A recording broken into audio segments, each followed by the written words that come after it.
Size चांगली भेटली.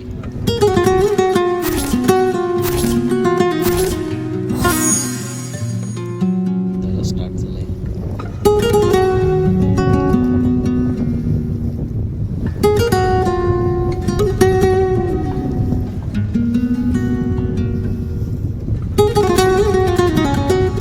शिंपळे वेचायची ही आधुनिक पद्धत आहे.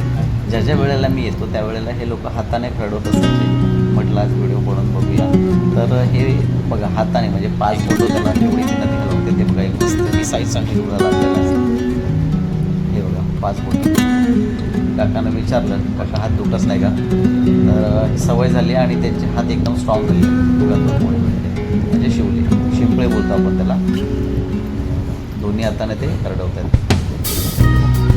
माती एकदम स्मूथ आहे आणि मग ते 5 बोटं फिरली त्या हाताला लागतात.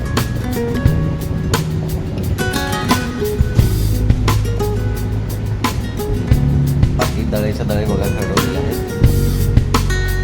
काम काकानेच केलेलं आहे. तासाभरामध्ये 2 डबे आरामात वेचतात. जेव्हा हे हाताने खरडवत असतात तेव्हा हाताला इजा होण्याची दाट शक्यता असते. मातीमध्ये काही रुतलं वगैरे असेल तर हाताला लागू शकतो. खूप काळजीपूर्वक हे करायला लागतं. तळा केवढा काकाने हातानेच हे खरडवलं आहे.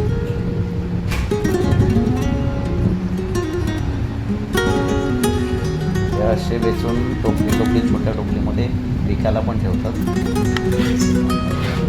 एवढा साईज आतापर्यंत एवढे भेटलेले.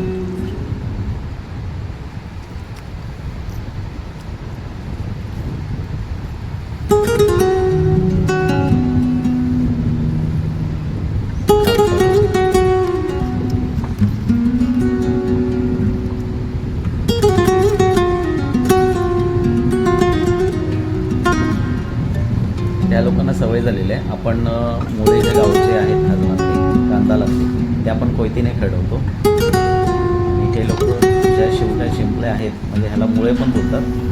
हे इझीपणे हे लोक नकाने खरडवतात कारण त्या रेतीमध्ये असतात.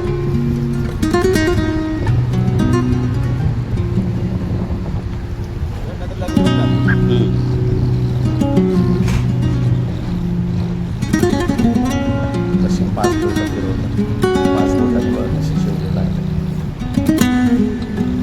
खचार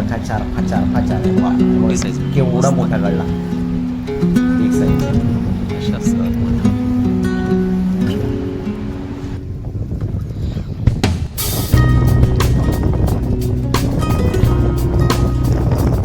आणि आता उतरलंय का?